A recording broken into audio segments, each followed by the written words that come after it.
Happy Monday, everybody. Welcome to Versus. I'm Chris Gore, and let's go around the horn. Everybody intro themselves. Let's go. What's up, everybody? It's Derek Anderson, the DA, and I'm ready to talk some Michael Jackson. Let's go, baby. All right. Steph, my nerdy home. Project Hail Mary crossed 600 million this past weekend. Yeah. Woo. What's going on? Blaine from Criticless.com, and it's been a good weekend. The critics are making my life very easy lately between Mario and this, so love to see it. Jam on.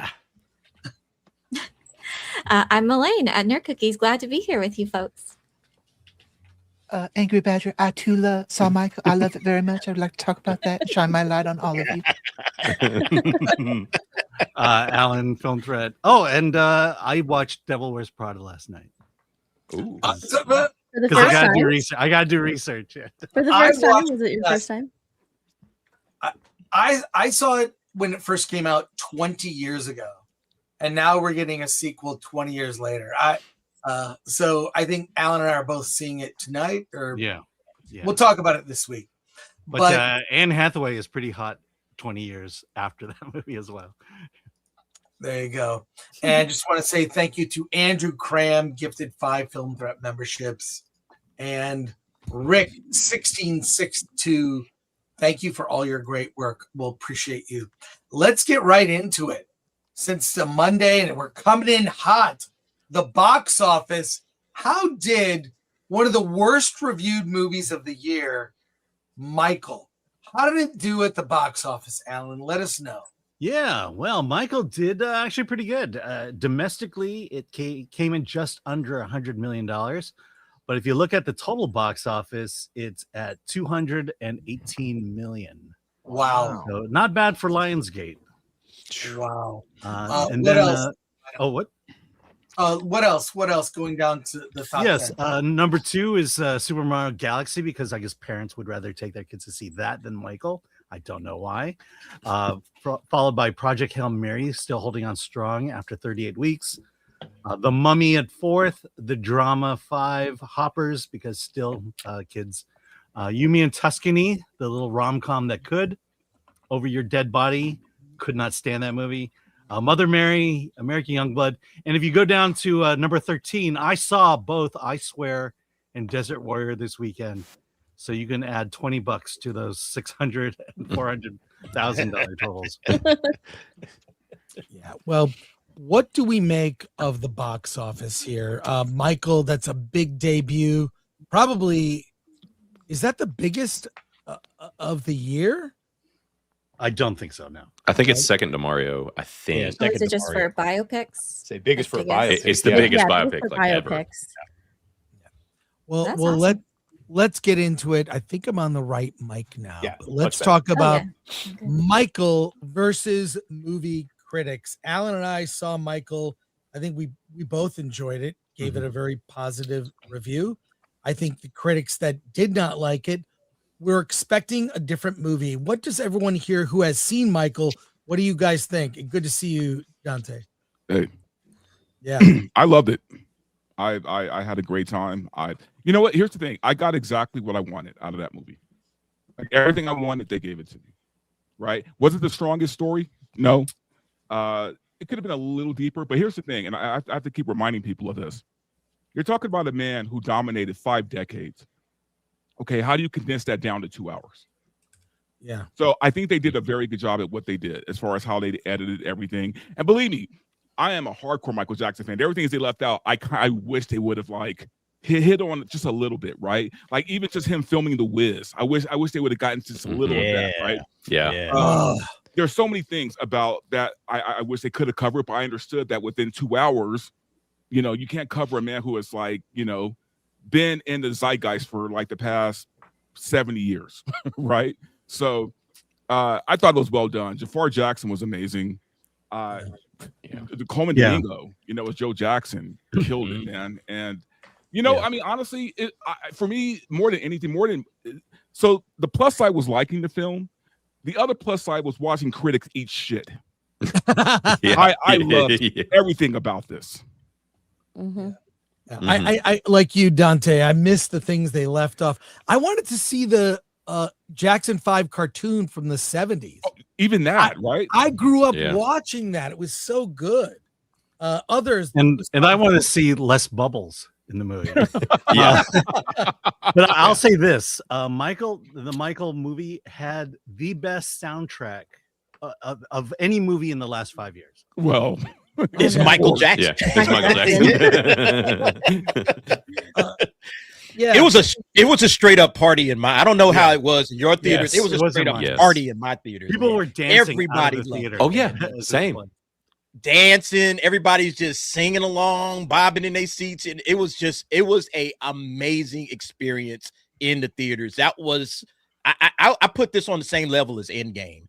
You know, the experience that I had with Avengers Endgame, where the crowd was just going nuts and everybody was celebrating and cheering and all that stuff. That's what Michael was, man. It was just a straight up party for 2 hours, man. And I didn't want to leave. I was like, man, can y'all keep going? Because, you know, like how they were doing the videos and they were showing the behind the scenes of Beat It and Thriller and all of these. I'm like, yo, man, show, you know, the way you make me feel. And let's get Man in the Mirror, you know, because they had just got to the Bad album. That's where it stopped. And I was like, man, Bad's my favorite album. So I wanted them to dive into Bad and start doing some of that. But, you know, it's like, hey, you only got 2 hours, like Dante said, man.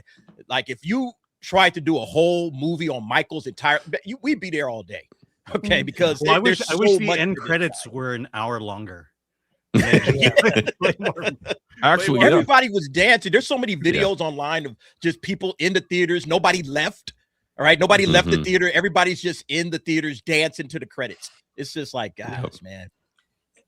And some it reminded me of, because I grew up watching the Jackson 5 in the 70s. Yeah. Michael's career take off in the 80s and him become iconic in the 90s. He just dominated.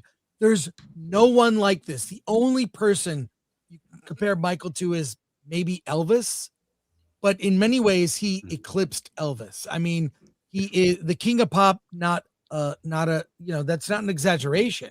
And seeing also the audience and also seeing the performances, people were just at a concert, no one holding phones, no one, you know, no social media. Like, it was like, oh, it brought me back to that era of, we all just loved this music, peak 90s. Anyways, I want to hear what everyone else who got to see it, what Blaine you Yeah, my experience was like Derek's. I mean, and I had a group of women in their 50s and 60s behind me. I kid you not. And I don't get emotional in movies. These ladies literally brought tears to my eyes because they were so happy. Like the joy that they were having sitting through this movie and like singing every song. And it was just a party in my theater. People hung around through their credits dancing, the whole thing.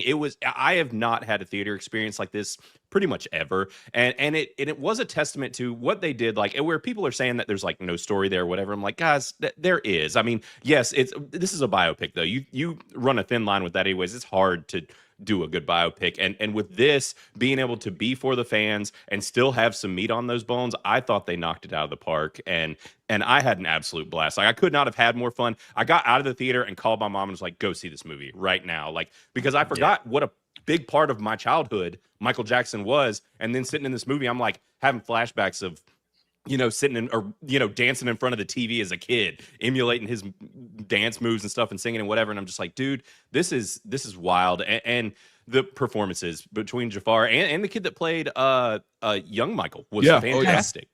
So good. Yeah.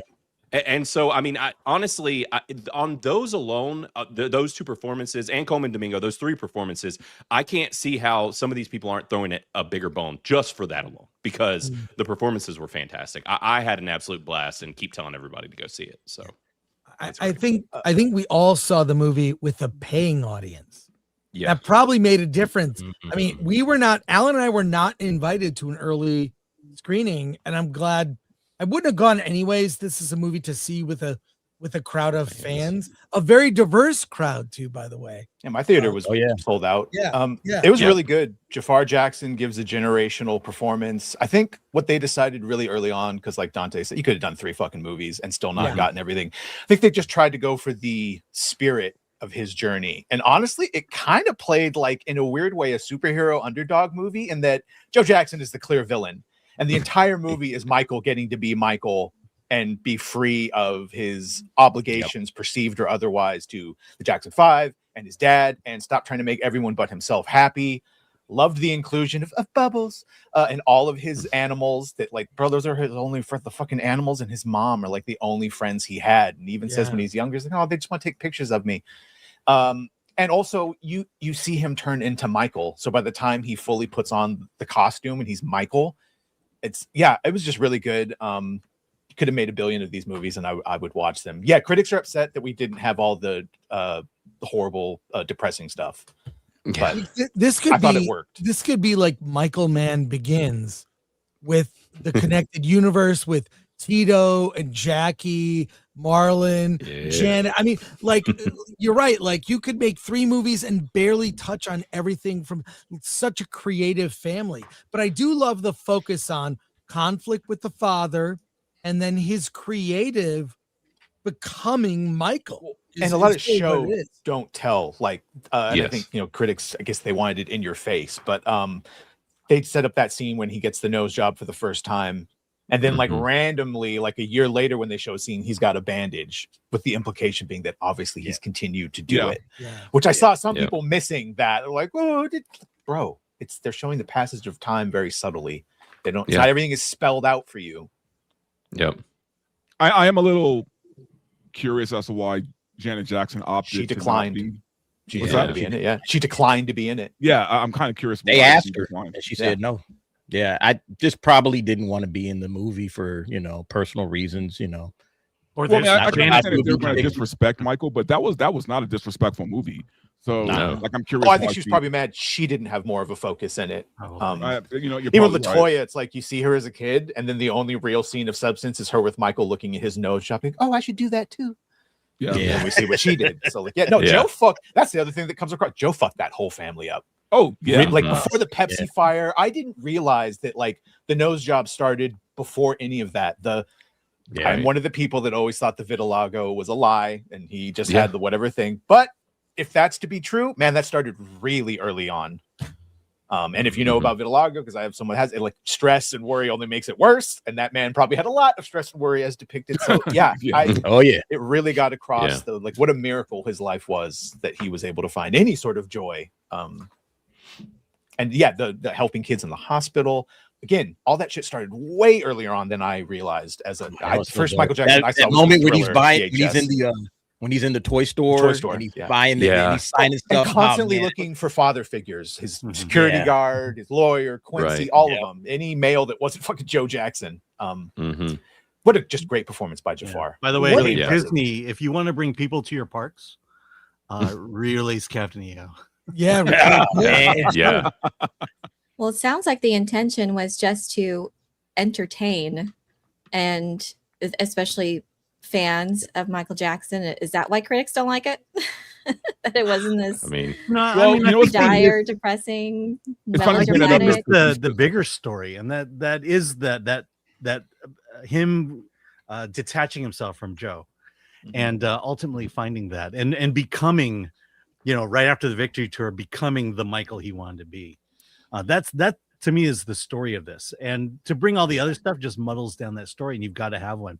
The best biopics are not about the person's entire life; it's about a segment of their life, and that's what I felt this one was. And the fact that fresh allegations dropped 17 years after it supposedly happened, right when the estate's going to start making money. Yeah, I think they were all fucking lying. I do. And there's a bigger reason for that. Michael maybe went to a certain place and then talked about how another country right next to them is being treated. And then immediately the allegations were. So, something that hit me watching that movie. It's funny you brought up Elvis, Chris, because I was watching it and I was just thinking, like, Michael Jackson's career could have easily gone the way of Elvis. In the same way where Elvis's career was sidelined and ruined by the Colonel, Joe Jackson could have done that to Michael Jackson. Right. If Michael didn't step up and be like, fuck you, I'm out, his career could have ended up like Elvis because of Joe Jackson. His lawyer, tell him, fuck you, I'm out. Yeah. I mean, it was a crazy like correlation there that I never realized until watching that movie.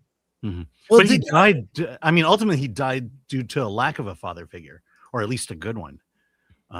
For him to again, they glossed over the painkiller stuff. They brought it up just for a moment.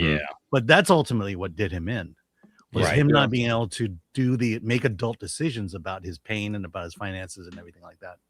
Yeah. But Steph, we haven't heard from you. If you wanted to, well, I haven't been able to go and see it. I really want to now that I'm listening to all of you guys talk about it. Yeah, but it sounds incredibly entertaining. And in my opinion, the critics are upset because they went in for the drama, for talking about all of the things that happened later in life, and they didn't get that. And people are praising this man that they do not like and have decided that they didn't like years and years ago.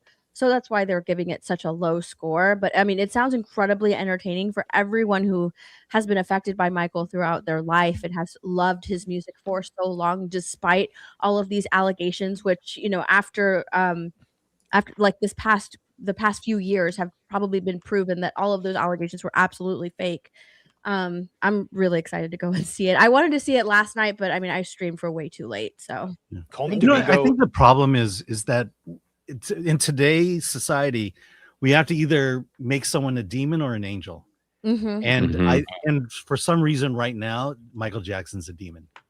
And so you have to do everything you can to take this movie down.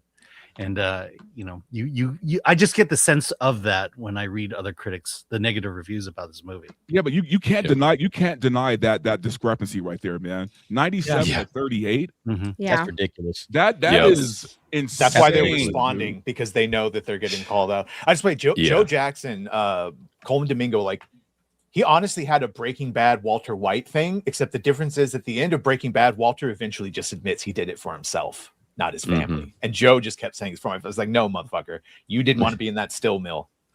I think it's incredible that the critics gave it such a low score, which just based upon like their feelings surrounding Michael Jackson, which to me is, the critics are review bombing this, whereas the fans went in 100%. And watched something that is incredibly entertaining, are very happy with it, and that's why the fan score is really, really high. But Finding Neverland is like a 98% on them. It's the flip opposite. It's the flip reverse. Yeah, and it's the crazy thing is right now, especially in this current like social climate, everybody's looking for more uplifting movies, and I think this one is a major it just brings joy into your life. And it's similar to Project Hail Mary, how Project Hail Mary is a very uplifting film and people enjoy it, and that's why these movies are going to do better than these like negative film. Like if this was a negative movie that put Michael in a negative light, I don't think people would have liked it, And I don't honestly want to see a sequel. I think we good right here. We don't need to see any more out of this, because this was totally agree.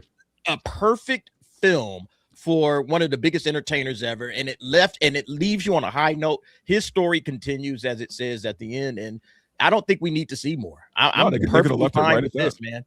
Yeah, the last thing you wanted in this movie is a bummer ending. Yeah. But nobody wants that. But look, I've been around since the beginning of his career, followed him through different stages, and I question, now we've seen a lot of mainstream narratives. If you start to look a little deeper and question, Michael brought people together in a way that no other performer in history was able to bring them together. Just everyone. And they really like hit that in this film. Yeah. I think it's going to come out. We haven't really seen, at least I haven't, the other side of the story of like trying to take Michael down. There were a lot of reasons to do that. So wouldn't that be interesting if that was the second movie? Yes, like that. Although like, here's a better score for the movie. Yeah. Right. Yeah. It's obvious what the difference here, what the critics' expectations were, and then the audience, the ones that are going to pay to go see this movie. They want to be entertained. They want to have a good time at the theater. And I think that's what's going to save theaters to begin with. There's going to be a future. People want good experiences. They don't want to, when they spend time for like 3 hours, they go to a movie, it's not cheap either. So they want to make sure that their experience is worth the price of admission. Whereas the critics don't care about that.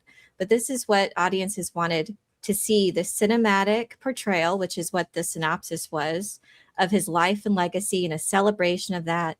And it sounds like that's what audiences wanted. They wanted to be uplifted. They wanted to celebrate with this film. And ultimately, that's what's most important. They're the ones that are going to pay to see this movie and support the theaters doing it.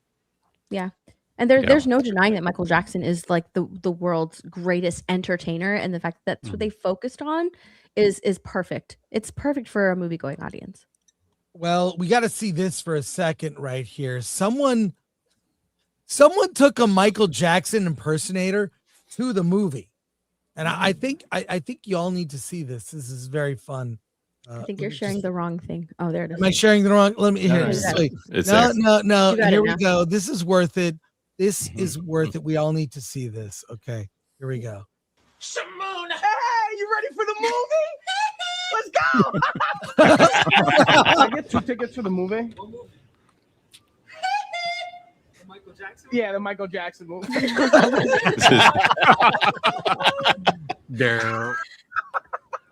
No, Super Mario. Yeah. Yeah. Yeah. What I get? Hi, see. Yeah, he's avoiding the Pepsi. Yeah. Oh, that's right. I'm the real Michael Jackson.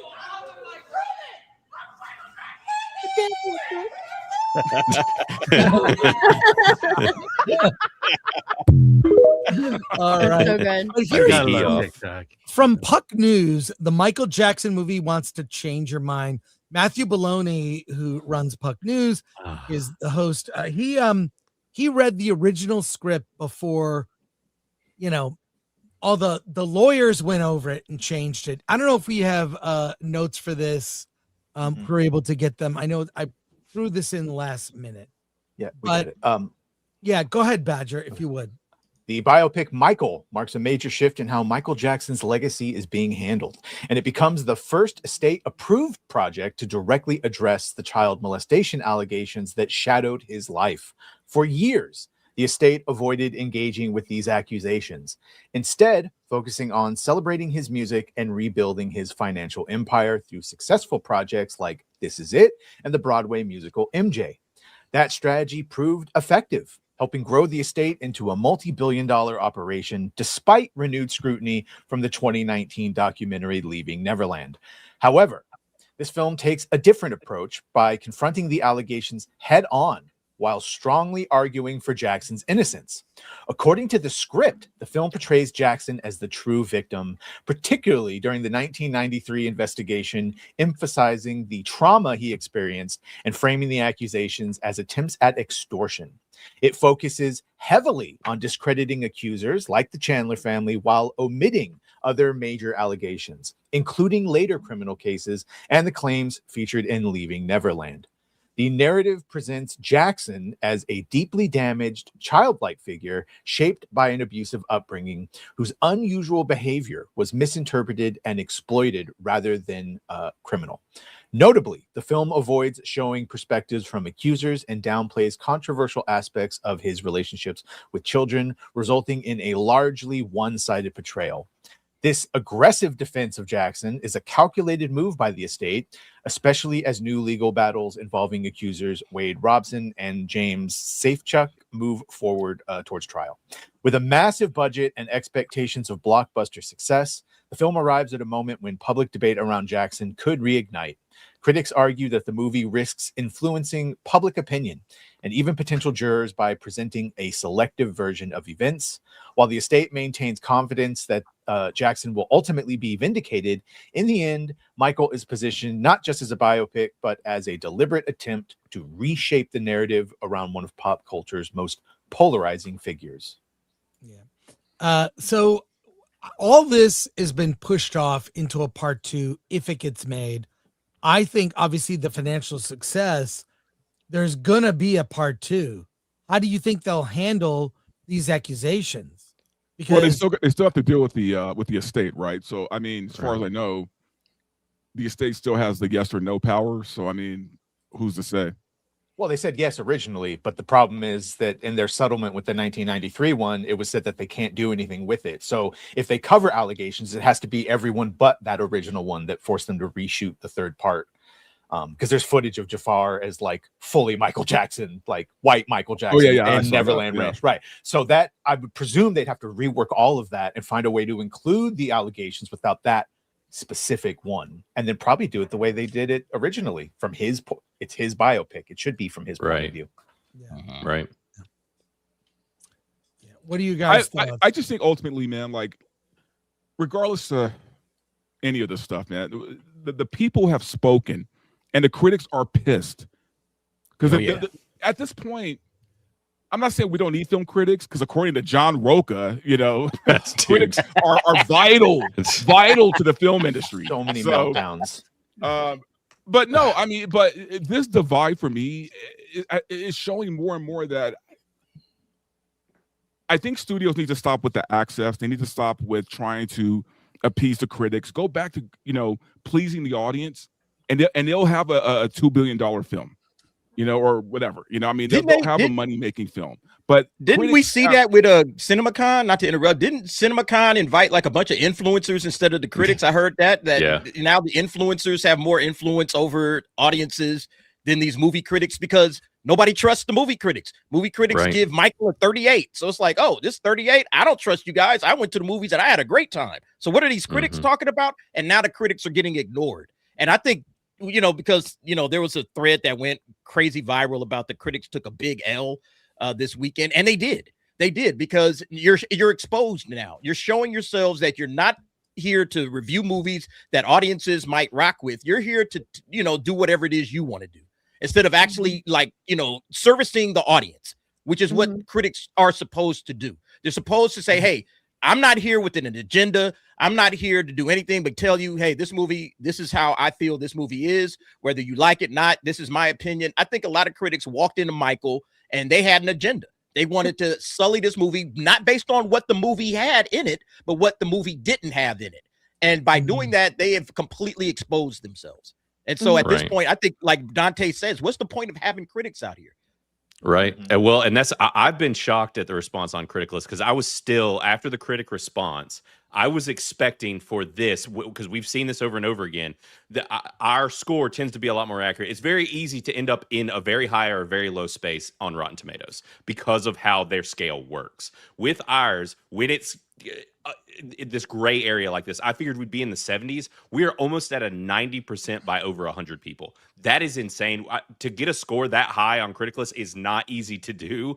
Like I'm still kind of blown away. I was expecting this to probably be in the rad territory or the lowest of most excellent, like an 80%, but we're at an 89. And so that speaks volumes too, especially with our audience being more of like a genre-based movie type of crew and type of, rating people that are on the site. So I think that it does speak volumes. It feels a lot more like a hit to me. And we've seen this before. We've seen this type of thing happen and when there is an agenda attached to it. And we've seen the reverse with it being things like The Acolyte or Starfleet Academy or whatever, right? It's like they decide how they're going to sway on something, and they decided with this movie, and places like Criticless are going to be where people are going to start looking, because they're like, well, hey, I'll just trust my friends and family and the people that think the way that I do. And I think that that's just going to have to be the way that it pivots to some degree, unless they are able to find real ones like you guys and like Chris and stuff that clearly are reviewing and rating things from a perspective of knowing their audience and knowing what their audience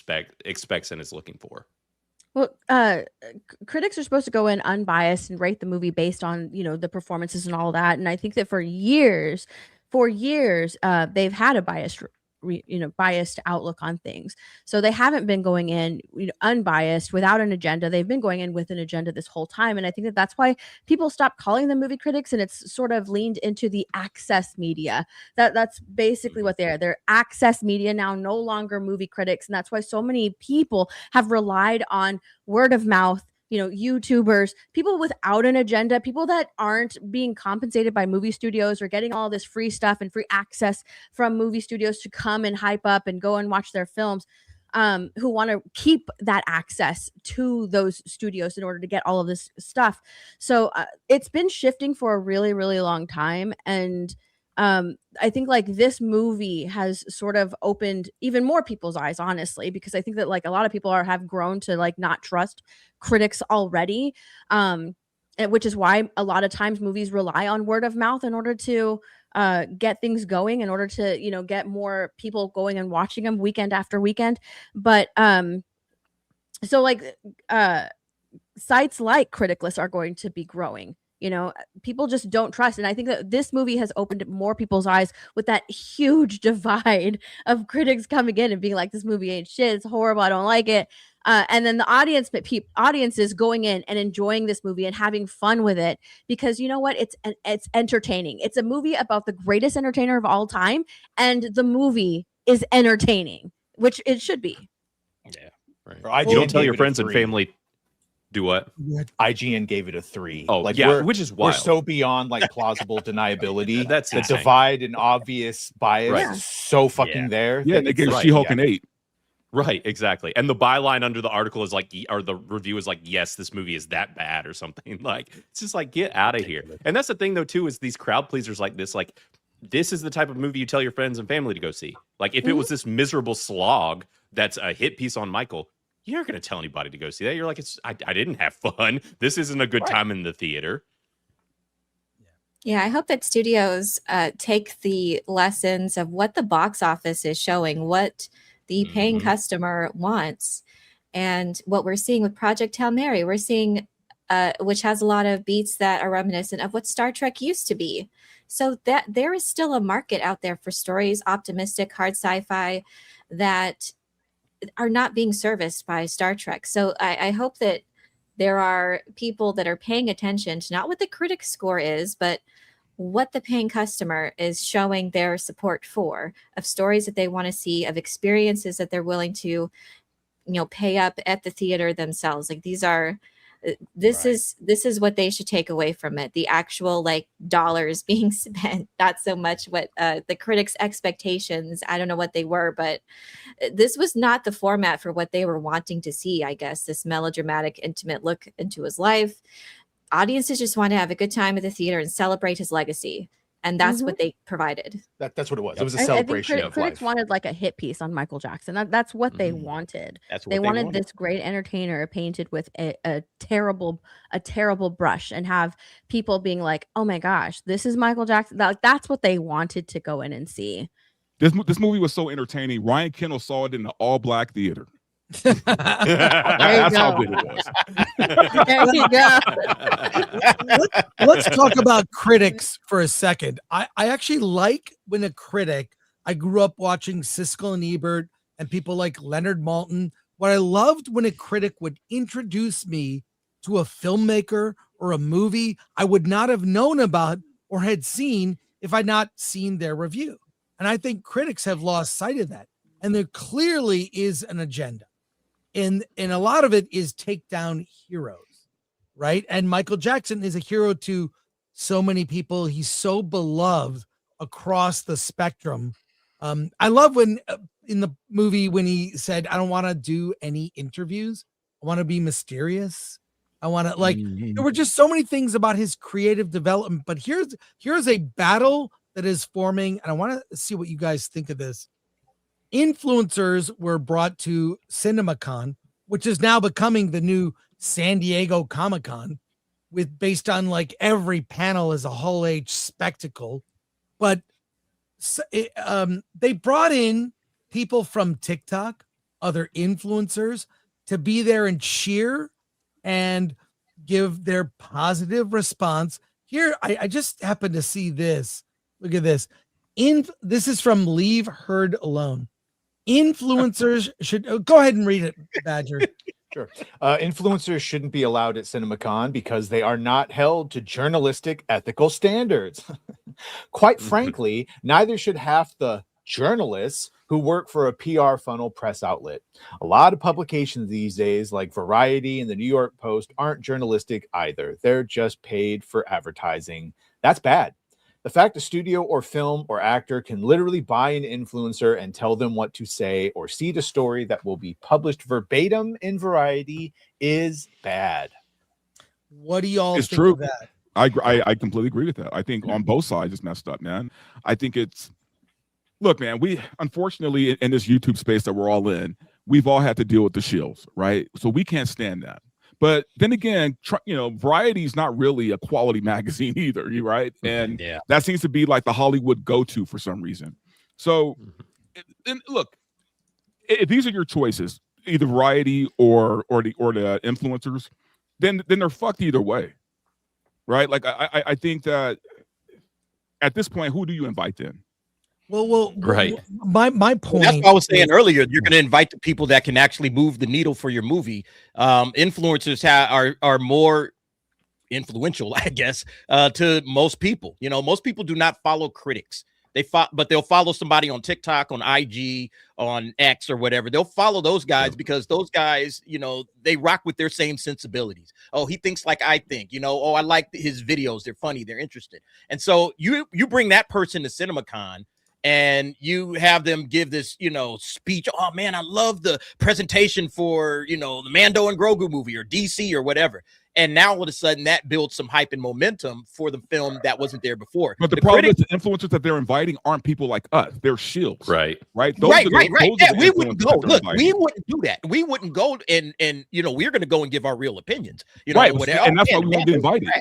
Yeah, you know who you invite? They got to invite people they can control that still have influence. So they're all paid shills. Don't get it twisted. Regardless of whether it's the critics or the influencers, they're all paid shills. But the influencers are taking over. That's what I was saying before. The influencers have more influences over the mainstream audiences because the critics can no longer be trusted.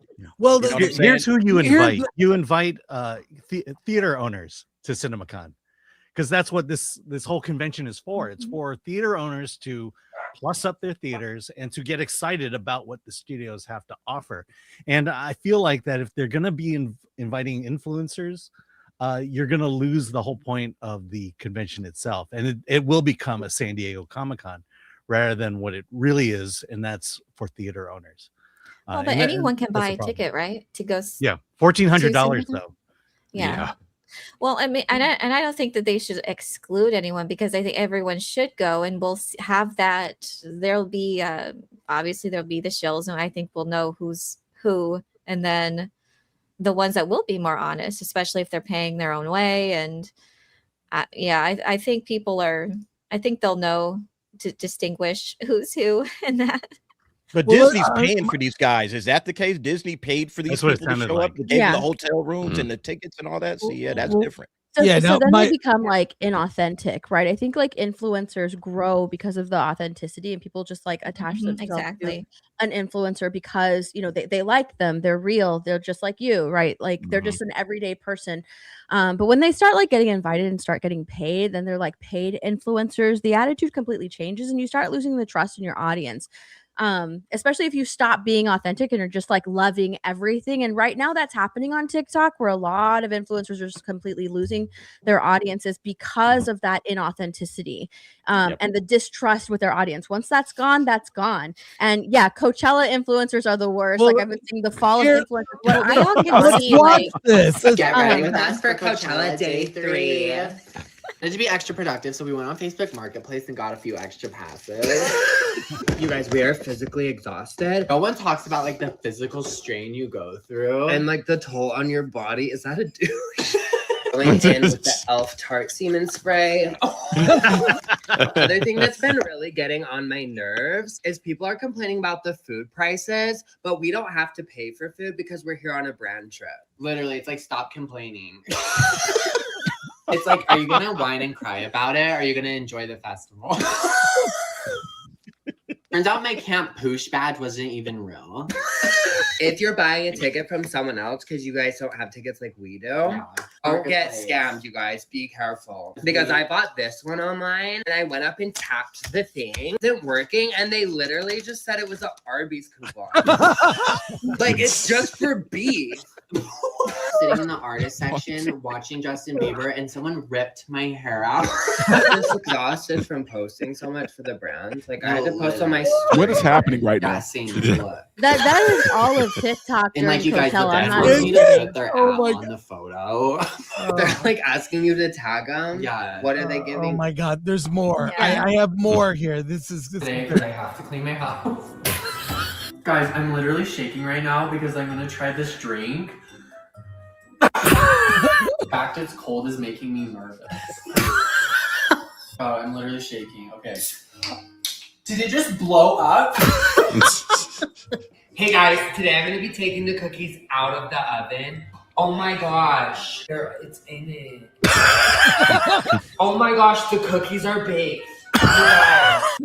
Look. I'm so scared. I'm really scared. I just got this new pool and I'm like kind of scared it's gonna get me wet. I'm like freaking out right now. Let's just try it. Oh my gosh. It's actually wet, you guys. Okay, guys, this whole pool is gonna be linked in my shop. All the way in. Oh my gosh. It's actually really deep. Wow. I'm gonna be unboxing a box from Amazon. I know, crazy, you guys. I've never unboxed a box before. I ordered lemons. I'm so scared though, because I don't know what to expect. Oh my gosh, what is it gonna be? Oh my gosh, my lemons. I'm like a little nervous of the color of the lemon. All right, this is very. Here's what's That crazy. was hard to watch, Chris. No, but that's every single That's every influencer TikTok. on That's TikTok. easier to Every watch single than influencer on actual. TikTok. Right. They have the same voice, the same inflection, the same actually. I'm literally like it's every single influencer on TikTok. Now, like if you're going back to like CinemaCon, and I think that influencers, honestly, this is my personal take. I think that influencers shouldn't be allowed like interviewing celebrities on red carpets or doing like movie interviews, because I think that like because influencers were included in that, actual journalists have had to sort of like change the way they the way they interview celebrities. If you go back and look at interviews with celebrities for the movie, they focus on the movie. Now they sort of like focus on different things that don't have anything to do with the movie. Like social They really stuff. don't. Like there's in-depth interviews from journalists or from movie critics or whatever who are interviewing all of these celebrities about the movie. They get really deep into their process and everything. Now you see all of the interviews with celebrities that have to do with the movie, and it's nothing like that anymore. You don't get you made a good point in-depth that it's interviews anymore, and I think that bringing influencers into that space has changed the way critics and journalists have had to interview celebrities, because they want to go for that soundbite. They want that virality of it, and so it's completely but mainstream changed the media does landscape. that though too. So it's like Right. I think influencers though, you can see the inauthenticity, like you said. Like it's you're not going to convince me the Mando and Grogu movie looks good by how much you I know, like they try, but I think people can tell that you're just putting on you're just fake, and it's not genuine. But And like you will said, ask them if it's authenticity the is gay currency. project? Yeah, I mean that's the thing is Chris and I have talked about doing press junkets and realizing that nobody watches press junket interviews. They don't. They don't. Right. I mean, we do interviews with filmmakers, but that's different than a junket. But I'll say this: when we were at CinemaCon, someone who is a critic in the space, who you would know, talked to Disney directly and confronted them because he didn't get some kind of access, but influencers did, and he was told they prioritize influencers over critics. They, I believe, are easier to control. So I'm just telling you, and it's very true though. It's very true. They are easier to control because they're just everyday people. And oh my God, are you kidding? Disney is contacting me. They want me to help them with their stuff. I'm just an everyday person in my house. They're absolutely easier to control. And the beauty is you don't have to pay them. You pay them with access. Right. These influencers. It's the cheapest form of propaganda, right? Right. And well, you then they know that if you gotta they play the studio game if you want to keep the job going. Right. Right. And we know a lot of shields who have no problem selling their ass because we see them do it every fucking day. So I mean, again, like who do you invite? Like again, the shields are shills and the critics are garbage. So you might as well. You don't invite anybody. Yeah, I think that's kind of the point. Don't invite anybody if they want to show up to CinemaCon. Like you guys said, it's for the movie theater owners. It's not really for like a presentation for. But I mean, if they're putting on a presentation, the media outlets are going to show up, right? But they should pay their own way or get their media credentials or whatever and go about it that way. Nobody should be invited by Disney. All right. No critic, no influencer, nobody should be invited by a studio and get, free badges and free hotel and whatever else they gave them, flights, who knows. Nobody should be getting that from a studio. The studios should say, hey, if you want to show up, you're going to come in as media, you're going to apply for your credentials, and you're going to go about it that way. That's how the influencers and the critics should be coming through. Nobody should get invited. So just to be clear, it's not CinemaCon that's inviting people, right? It's the studios. Correct. Yeah. So the studios invited, because to be clear, anyone can go to CinemaCon. You can buy a badge or submit as press. Okay. Right. And I think the $1,400 price point separates, the true theater owner versus someone who just wants to go and have access to these things. Right. Yeah. That's right. You've got it. I mean, look, should influencers be allowed to go? Sure. If they cough up the $1,400. Yeah. I mean, Gary, right? Gary bought his own ticket. Well, he ended up. I mean, he didn't go, but he bought his own ticket. No, but right? he understood the value of, was it worth $1,400? Was he going to get $1,400 worth of content out of CinemaCon? Yeah, ultimately, that's the question. He did not pull the trigger. Oh, he didn't. I was Okay. there. He didn't go. He was going to go, but he didn't. So there you go. Yeah, but I mean, there's people that go, like Campia. I think he had a whole live stream going every night, and that's fine. I mean, if you're a media person and you want to go, that's fine. But nobody should be invited to go. Hey, on behalf of Disney, you are invited to come to CinemaCon and make sure you cheer for all of our movies and make a big hoopla in the theater. And it's like, wait a minute, what is this? All right. Well, again, that inauthenticity is going to sink these influencers, as just like it's sinking the critics. Well, so by business standard, you see this with pretty much everything out there. There's all kinds of different influencers. It's cheaper for them to pay them with access or to send them free stuff. It's cheaper for the studios to do that than to put a lot of money in advertising. And if you want to keep coming back, you better it's do cheaper it for them to do that from a business perspective. That's why you see so many influencers growing, and in all the different fields. Like, there's all these different kinds of influencers in all different aspects of whatever. It's not just movies. There's different ones everywhere, and it's proven to be cheaper to either pay these influencers or send them free stuff or give them access or whatever than actual advertising, because they do the advertising for you to their however many followers they have. Yeah, this was especially true for the Star Wars hotel. They would invite all these Disney influencers into the hotel, and they told them what they needed to say, what they needed to show. It was all Disney scripting, and it all had to be positive because hey, we're letting you stay at our brand new hotel. You could be spending thousands of dollars, but no, you're staying for free, and so you play our game. And to be clear, it is what it is. It's a free market. And this is no different than finding out, here are the rules, but you can still go out and canvass and collect, say, votes, like ballots from people in seniors' homes. You're getting around the rules. You're following the rules. You're kind of getting around it. We're going to invite influencers, put them up in a hotel. Of course, they're going to be glad, because you will not get invited again. Alan and I, to be clear, we are on the list. We are the last.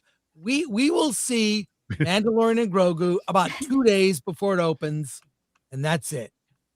So we're on whatever the bottom tier press list is. There's Alan, and I'm right behind him. Sorry, I think it's the other way around. But also, the Star Wars hotel closed. Even with all that, trying to get the influences because it was in there. Right. It doesn't work. It doesn't work. I think there's a lot of things that contributed to that failure. Like, just the initial launch video of that just was completely memed on. The price, the room, the value, everything you were getting when you went to that hotel, everything was against it. Yes, right. I think everyone can see that, though. And an influencer telling you what you're like, don't believe your lying eyes. Don't believe your eyes. Believe what I tell you. Like, no, people are smarter than I guess these studios give them credit for, because we can see that you're just this used car salesman. And remember Rings of Power? That's my Right. girl, Galadriel. And then that same bitch was like, no, I'm watching House of the Dragon right now. I'll watch Rings of Power at some point. They don't watch. The fucking fans don't watch. This has been the argument from the beginning, is all these people talking about it bounce off, and then we're left with Luke Skywalker on fucking Green Milk Titty Island. Thanks, guys. You're starting to see the same thing with influencers going to the set of the new HBO Harry Potter thing, and the different influencers that they're inviting on there. Some of them I actually follow on TikTok and Instagram, and I'm like, she got invited? Like, she's literally known for crying over everything. Like, really? But now you can't trust her opinion or whatever she says about it. Right. That's the point. Yeah. Right. Authenticity is the future, man. People can pick up on it. And that's the thing, is all these fake people will eventually wear out their welcome. People will be over it and they'll quit listening to what they have to say. And the people who are for real will rise to the top. But you guys have to, you have to remember too, man, like, this is costing the studios nothing. Exactly. They're losing nothing by inviting these people. Exactly. So they're going to keep doing it. They're not going to stop inviting them, because at worst, nothing happens and they lose no money. At best, they actually influence the people watching them and they go watch their movie or TV show or whatever. So this costs the studio nothing. No, the beauty industry learned that in 2016. Like, they learned that there's value in influencer marketing. A brand grew to $1 billion business in less than a year due to influencer marketing. They learned that a long time ago. So they've been slowly feeding into the influencer marketing in different aspects of business. Yeah, but what you're showing is it works for certain products and not for others. Makeup that you can demonstrate on a video is much different than a movie. Yeah, exactly. You could tell me, because the proof of the pudding is in the eating. If these shills are out there praising this movie, oh my God, this is the best experience, blah, blah, blah. And then, all right, cool, let me go and watch the movie. And I'm sitting here like, what movie is this? Instantly, that shill just lost all of their influence, because I went and saw it. I trusted you. I went and watched the movie. I paid money out of my pocket to go watch a movie that you said was great. And now, this was utter garbage. Okay, now I no longer trust this influencer, or my trust level has dropped. And the more they do that, it's exactly what we're seeing with the critics, because now everybody looks at the Rotten Tomato critics and they laugh at them. It's like, these guys guys have no idea what I'm going to like. So it's like that time. It's like that time Chris suggested The Coffee Table as a movie I should see. Because at the end of the day, the product is going to have to be released to the public, and they're going to have to experience it and see, were they just selling me a used a lemon, or was it actually true what they were saying? Did I have a good time? And then if not, they lost that trust, then that goodwill.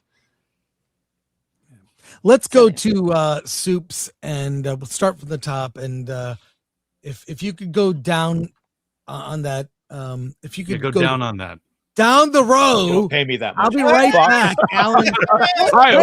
Don't go down on it. I'll be right back. Box office crawler. BRB. That would be a pause on my channel. I literally have zero clue why critics hate Michael, because it wasn't a humiliation ritual. Yeah. Yep. Yeah. Pilgrim Media. Sorry. Pilgrim Media for 2. Great flashcast on Rumble Steph. Also loved Michael. Well, it was great until we, until it got shut down. Did that ever get resolved? Did they ever fix that? Dang. They did. He got the stream. He got the stream back. Yeah. But we moved to Rumble. So that was crazy. That night. That was It was like, what, 30 minutes in? Yeah, that was. Yeah, man. I'm watching it, and all of a sudden I'm like, why can't I watch Flashcast? That was crazy. Doc Possum for 5. I love that Mike Myers played essentially exactly the same character that he did in Bohemian Rhapsody. Yeah, but he was good in it. He was good in his role. Jen Hugh for 5 Film Threat memberships. Thank you. Graph Web for 2. In the name of all that is holy, hashtag cancel Disney Plus. Thank you, Graph Web. Yep. David S. Smart, or whatever, David Smart Jr., member for 18 months. Michael movie was cool. I had goosebumps. Yeah. Yep. Pookie Malibu for 5. Rule of thumb: if the Access Media critics love it, it's probably terrible. If they hate it, it's probably great. Pretty much. The same applies to IGN. Yeah. Yep. Exactly. Yeah. They're the easiest starter metric. You watch their score and then go from there. Yeah. Dr. Fauci's part in prison, but for 2. How's that 19th been working out for us, lads? Not well. Not well. Sorry. What? The 19th of letting women vote. Oh, yeah. Emily Kruger. Oh, no. Member for 8 months. Happy Monday. Yes, happy Monday. Happy Monday. Emily. Hey, Emily. Happy Monday, Emily. What up?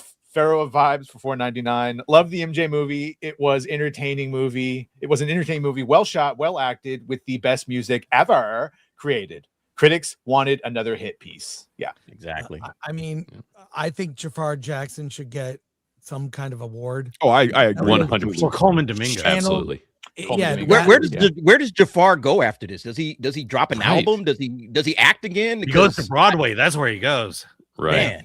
In Yeah, I fact, think he got to parlay this into something. In fact, I'm seeing that MJ at the Pantages, the Michael Broadway play. Right. I have another topic I want to talk about. Denis Villeneuve, he's made 3 Dune films in a row. His next film is a James Bond movie. We're going to get his vision for a James Bond movie. And the casting is up for grabs. No new actor has been chosen. I want to see what you guys think, but Alan has a few words to say. But before he will introduce the topic here. Let's see what he has to say. One for the record books. The world's longest running casting call. Nope, not for Wonder Woman. Not Batman. You guessed it, Bond. James Bond. 007 himself. In a Film Threat, our job is to speculate, argue, and debate casting choices. And just like Blofeld, Goldfinger, Dr. Evil, nothing fuels the chaos more than the hunt for the next James Bond. But instead of yelling into the void, what if we looked at where people are actually backing their opinions? That's where Call Sheet comes in. It's a platform where you can trade on real-world events, including who will be the next Bond. And yeah, it's legal in all 50 states. Right now, the market is circling a few names. Aaron Taylor Johnson? That's the front runner. Jacob Elordi, the wild card. And what about Callum Turner? Sleeper. Less hype. If I'm reading the market right, Aaron Taylor Johnson makes sense on paper. Jacob Elordi? Highly doubtful, but what do I know? Personally, I lean toward Callum Turner gaining ground. And that's why Call Sheet works. You're not just watching the conversation, you're stepping into it. If you got an opinion on Bond, and I know you do, here's your chance. Click our link in the description or use the code FilmThreat to check out the James Bond actor market yourself and get $10 when you trade $10. Don't just say who Bond should be, trade it. That was great. In fact, I think one of my jokes made it. I'm going to sign up right now. I think Alan, he's got to be 0069. I think that's what the code is. But That's right. what do we think? I have an article. There's no Bond. This movie is in active development, right? It's coming from Denis Villeneuve. The deal's all done. Who can play Bond at this point? I mean, honestly, it's kind of like a weird, obvious choice. I mean, besides Henry Cavill and all that, because by the way, that's never going to happen. No. I think the guy who plays Buck on Daredevil, I see him as being he could be Bond. Who? The guy who plays Buck in Daredevil, the Kingpin. I know you're talking about the Kingpin's like right hand man. I think he kind of has it. Not Gandolfini, is it? What was this? No, a the rumor or hitman, confirmed the one that's with the Kingpin all the time. Yeah, Buck. I know you're talking about. Yeah, he's English. Yeah, he's actually a pretty good actor. He has the look. I mean, I don't know. I just think that if he might be slightly unknown, right? He might be Are they slightly going for old though. 'Cause I'm thinking this guy's got to be in his 40s, and I don't think they want to go with somebody that old. Right. Yeah, how old is he? Do they know? Is it like an origin? Yeah, is it it's supposed to be an young? origin where he starts off still in the fucking Navy. So, I mean, this is going to be He like has to be someone younger. 25 or younger. Right. So I don't know if the Amazon produced game was at First Light. Yeah, Has which is anything basically similar, what they're going but to he's young. pattern it. Yeah. Well, So it's an Callum origin. Turner is already on top at 47%. Jacob Elordi, 21%. Aaron Really? Taylor. This is according to Call Sheet. I'm on Call Sheet right now. Check it Yeah, out. I think Jacob Elordi honestly is too tall, which is weird. I agree. Taller than Jaws. That guy's like 6'5". Wasn't Callum Turner like a front runner or something? I thought I read an article that said he was like He a front currently runner. is, but I'll say Jacob Elordi having, I think, Alan, you and I met him at a Netflix event. He's 6'5", very intimidating. And it's not a problem with him playing Bond. The problem is, who do you cast opposite him? Yeah, right. Everyone is too short. Well, look at when was the last as time? tall as Jaws. Who was the last great Bond villain? Henry Cavill. Yeah. For Yeah. real. Bond Yep. villain? Yeah. Yeah. Yeah. He was a Oh, villain not in that Henry. movie. I'm thinking Mission Impossible. I Who's the thought- last Bond? Yeah, Yeah, I don't know. no, Oh, that's right. It was What's Mission his name? Impossible. Yeah, I'm like, you guys Wasn't it Javier Yeah, you're Bardem? right. Yeah, Imagine Bardem. it. Bardem, Yeah, Harvey Bardem. Some of those. That's Yeah. how forgettable the Christopher last Bond Walken. movies were. That's the whole thing. Right. Yeah, we're mixing them up now. Yeah, because Spectre Yeah. was some bullshit. God Yeah, almighty. and that's Christoph Waltz as Blofeld. So none of these picks stand out to me. I don't. I like Aaron I was Taylor. thinking maybe Hero finds Tiffin if they're going for somewhere young. He plays the young Sherlock. I don't know if y'all have seen that show, but I hope they just do That's it my an pick. unknown. I don't want They to know are, the they dude. are Right. Yeah. Or He's not that I well hope it's known. Not Simu Liu. Yeah, I think you go with an unknown. You get you know, just go with somebody that nobody knows, and you pull, you write you have to really write a good, interesting script. To me, that's really what it's all about. It's really not about who it is about who plays Bond, but I think if you write a really good script, you'll make that guy into Bond. If he's a decent enough actor. But yeah, I don't if they're not gonna go with Cavill, I honestly don't care about these Pedro choices. Pascal, would that change your mind? Oh God. No. I know. I kind of wish they'd go back to like Roger Moore or Pierce Brosnan.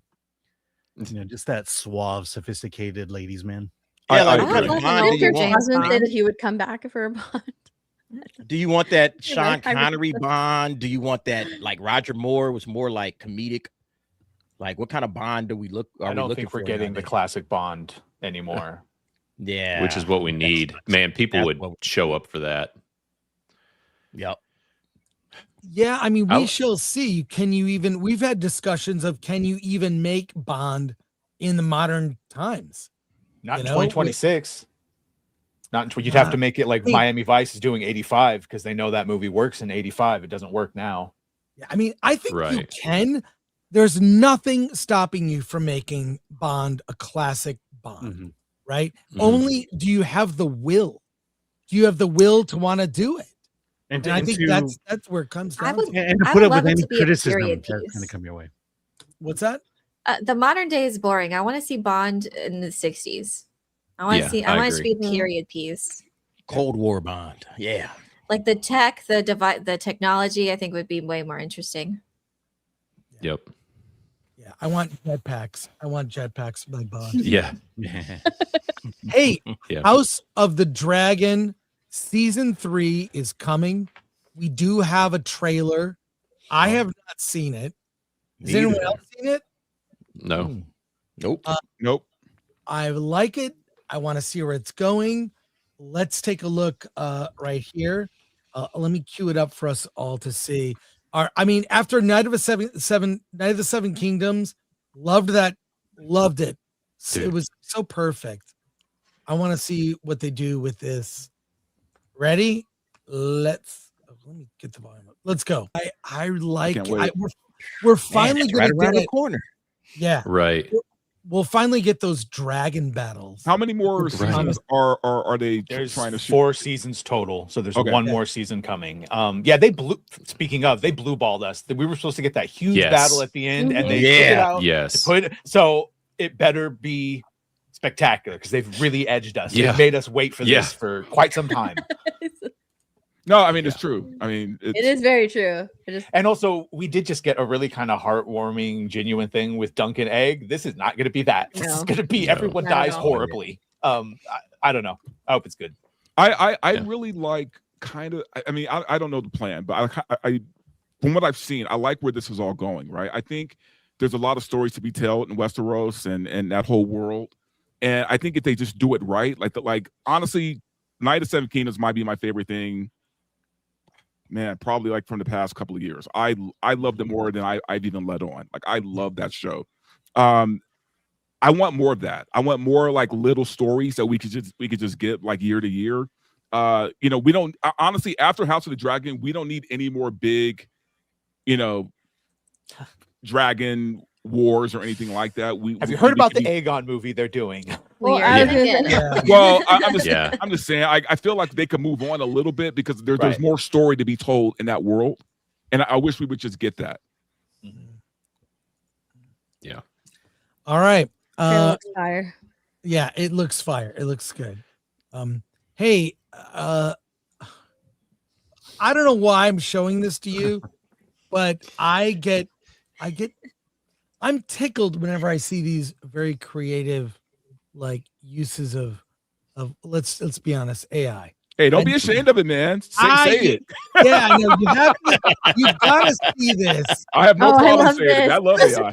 Watch and enjoy this with me.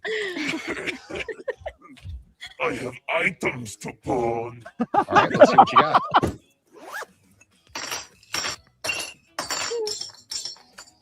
Okay, so these are lightsabers. Correct. So where'd you get them?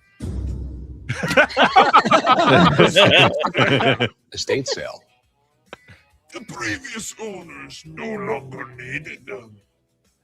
I have been a collector for many years. It is a great passion of mine. Each lightsaber has a story, a history.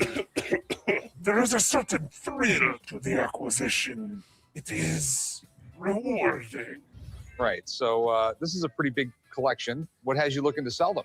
I have a lung condition. The Separatist health plan does not cover it. Oh. So I must sell my collection. That's rough, man. How much are you looking to get for them? 100,000 credits. Look, I'll give you $50 for them. I mean, it's such a meme. Hey, that's good. Lowballs all the time. Look, the best Star Wars content I've seen recently is all AI. I don't know. We've seen clips come out from Mandalorian and Grogu. It is not impressive. It is actually kind of, and Alan and I have already seen the first 18 minutes of the movie. Others have talked about it. It was okay. It looked like the TV show, but the story felt small. The stuff from Star Wars Chronicles and Star Wars Legends has been some of the best AI I don't even give a shit because it's made by people that know the lore, the original lore, love it, respect it, and they're doing camera angles. And yeah, them bringing to life like Jedi Outcast and Shadows of the Empire and all these things that Disney could have made $1 billion if they had just followed the actual lore instead of decanonizing it. Yeah, it's the future. Dude, even the Shields aren't talking about Mando and Grogu. Nobody's talking about it. Like, no one's talking about this. They're just moving on to Starfighter, I guess. They know it's right. They know it's not. They don't have the sauce. Also, something I noticed in the most recent trailer of Mando and Grogu is, why am I hearing more of Pedro Pascal's actual voice instead of the Mando voice? Like, if you listen, it doesn't sound like Mando. It sounds like Pedro Pascal who's talking. Yeah, well, he's not the Mandalorian as we used to know him. They really destroyed this character, an original one that they made. I mean, they used to have Greg Fraser as the cinematographer for the show in season 1, and now like the newest clip that they showed reminded me a lot of Rise of Skywalker. It's like that same gray, boring. They're just talking about which button for Grogu to hit. It's just that like was so cringy, man. That was cringy. Yeah, no, this is much more entertaining by people who actually care and know about. They're using the tools that they have available. It just who's using it that can make something entertaining and determines whether or not that it's slop. And to address that comment that it's just AI slop is the future. Did you not hear a word I said? I feel like the dad explaining about John Wick. Did you not hear what I said? Lovingly and crafted using the guy's an actual editor in the real world, so he's using camera angles and things virtual as it may be. That's not slop. Slop is having Baby Yoda go and eat a fucking macaroon while trying to find the button. Like, I don't know. Yeah. So, I ask a question: can anything save Star Wars at this point? There's literally no hype. Starfighter, Mandalorian and Grogu. Yeah. But here's something from a podcast: Gina Carano. Is she coming back to Star Wars? Here she is, and She looks pretty good, actually. She looks very good. Looking great. She always looks fantastic. Good, by the way. Looking forward to that fight. Here's what she had to say. I don't know, like, who invites you back? Is there one person? Well, I guess I've already had a conversation with Dave Filoni and Jon Favreau. Really lovely. You know, after we settled the lawsuit, we got on a Zoom call. It was really nice. Wow. Dave Filoni's taking over, CEO of Star Wars, and it's like we didn't even miss a beat. And Jon Favreau was really funny. He's like, got on the Zoom and he's like, so where did we leave off? And we hadn't spoke for a while, and he's like, where did we leave off? And I was like, yeah, like kind of, they've been in that world a long time, and I think you have a decision in life. You can go left and you can just completely give up on yourself and wallow in pain and regret and all of that, or you can go right and you can get your shit together and you can say, no, I'm gonna do everything I can. And I've chosen to go that direction. And I feel more alive than I've ever felt. I mean, would you watch a show? She was going to be part of a show. What was Rangers of the Republic. Mm-hmm. Rangers of the New Republic. The New Republic, yeah. Would you watch it? I mean, Gina was a standout and a highlight of the Mandalorian series. Well, the question is, should she go back to Star Wars? Yeah, right. My initial answer was no to that, but then Andre, I was on a show with him yesterday from Midnight's Edge. He made a great point. He said, look, personal feelings aside, yes, she should go back. Not necessarily because of Star Wars itself, but because it kind of shows the rest of the studios that, hey, the studio that let her go, all's forgiven, and they're hiring her again. So then that could lead to other parts for her with other studios. So I'm like, yes, okay, well, that's a isn't great she leading point. her own show? Isn't she's doing a new show? I think that she's a star of. I don't know. Not that I know of. I mean, in Vegas, right? She's doing like a Vegas show. She's got the big fight coming up. Yeah. Well, and at the time, like I really did enjoy the Mandalorian seasons 1 and 2, and like particularly for her character, I always liked her character. It was interesting. Like, that's why she was getting a spinoff. Yeah. Yeah, and she was again like a female character done right. She was real, she was well written and well performed. Yeah, I liked her. And the finale of season 2, we got to know more about her. Like, she was from Alderaan, which was interesting, and they kind of like laid the groundwork for a future, like diving deeper into her character, and there was some really interesting things there that they could have explored. I think ultimately it comes down to what the scripts are like, what the stories are like, because currently there is no creative force. That it's just all by committee. These decisions are being made and they keep making horrible decisions.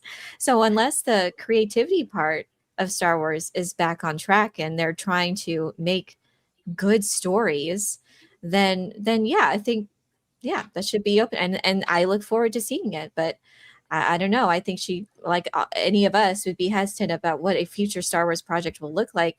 As long as the story is the most important thing, then okay, I'm more optimistic about that. But I have yet to see. We'll see how Starfighter turns out. But I think the area that she's landing in is kind of a creative dead end, like the Filoniverse or whatever this is. It's like nobody cares about it. Nobody's watching Mando. Nobody's going to watch Ahsoka. Nobody's going to watch any of the stuff that's going on in this particular era where her character lands in Star Wars. So if there was a way to get her out of this era and move her forward in time, maybe, well after the sequel trilogy, maybe. But I don't think that this is the best, most there's so many stories to tell now. The problem is that in this version, they all lead to Rey Skywalker. That's my point. Right. That's my point. All roads lead to the sequel trilogy, and so that's my point. Like, at this particular juncture where they are, there's nowhere for I don't care about what's happening right now with the Mandoverse, with the Filoniverse. I don't care what they've set up. So yeah, you could bring her back and you could do the Rangers of the New Republic show and you could try to add more to the Filoniverse. I don't care. I don't care. And I don't think anybody else cares. If the show sucks, don't go back. I think the show might actually be good if they write it well, but do I care about it overall because of where it connects to and what it's ultimately leading to? No. If they could get her, like I said, if they could get her out of this particular corner of Star Wars and move her forward in the timeline, I guess World Between Worlds or something. I don't know what they could possibly do, but at the end of the day, the problem with Star Wars right now, it's a dead end, man. Everything is a dead end. That's why Starfighter seems interesting, because Starfighter is after the sequels. All right. So it's like, okay, maybe we're going to turn the page and move forward and tell a different chapter of Star Wars. than what we've been seeing. But as far as I agree with what Dante said, as far as Gina's concerned, she was persona non grata, you know, in Hollywood, thanks to Disney and thanks to Lucasfilm. So her coming back might actually kind of rejuvenate, you know, a little bit of her career and make people feel okay. You know, Warner Brothers and Universal and others would feel more comfortable working with her, because everything they accused her of, that character assassination, that's something that's hard to come back from. And so going back to Star Wars and working with Disney again, Disney's like, oh, okay, Disney's okay with her. Okay, yeah, we can work with her. We'll put her in a movie. Let me If she made a cameo in Mandalorian and Grogu, would that make you more likely to see the movie? No. Sorry. I would be intrigued more. I don't know if it would. I mean, a lot of us are going to see it regardless, but I would be. What's the cameo? Is it like a post-credit scene, like Henry Cavill and Black Adam? Is she in the movie? She's in a bar and they have a conversation. I would be more apt to request a special copy of the movie. Like that's right. I would. Well, even her character though is just a part of an ensemble. It was a supporting character. Like, no, I need to see Luke being Luke and Han and Leia and Talon Card, Wedge Antilles, marriage. I need to see that before. I'm sorry. The meltdown would be it's fun, ultimately it's ultimately up to, you know, Gina Carano if she wants to come back. I would think that being burned so badly by a company, and now that company, like, the brand is completely tarnished, like, is it worth her time to even come back? Or, you know, if she's had these discussions with Dave Filoni, is it? Yeah. Right? Yeah. If And she's John. had these discussions with Dave Filoni, is it worth her time coming back now that she's, you know, had years to process all of this and move on from it and finally put it behind her? Does she want to jump on board that ship again with a company that so badly burned her years and years ago? Yeah. It's ultimately her decision. I don't think it would be in her best interest. I think that, like, maybe she should just, you know, accept, if they apologize to her, accept the apology and move on. I think that so much time has passed since season 1 and season 2 of The Mandalorian with her character that who knows if people will even remember, you know, that people that like stuck with the show. And also she would have to, again, she still receives all of this backlash from the fans, but she would have to put herself in a position to receive a lot of that backlash once again. And it would be amplified even more. You know, she received a lot of positive from the like people that played. Like, I don't know if you guys remember that convention she did a couple of years ago where everybody showed up. Man, there was a line around the corner to see her and get her autograph. Long lines, yes. Yeah. But I mean, I'm talking about like that. You know, of course, she has a ton of support. But I mean, you saw that she said that she had just a conversation with Dave Filoni, and people were already pushing back and being really upset. That's why she should do it, because those people aren't fans; they're fucking sycophants. Yeah, but she would have to put herself through that again. You know, so I mean, I don't know. Like, it's ultimately up to her. But I mean, it's going back to through that attach yourself to a dying brand. I don't know. Yeah. Ironically, or it would be. I'm sorry. It would be funny if she attached herself to Star Wars, and you know, it was like this whole full rebranding of Star Wars, and it was like actually people good. started liking Star Wars again. Here's what's ironic: what she got canceled for, the meme she got canceled for, seems more relevant now than ever. Yep. Way more relevant. But it begs the question, The Mandalorian and Grogu, where's the hype?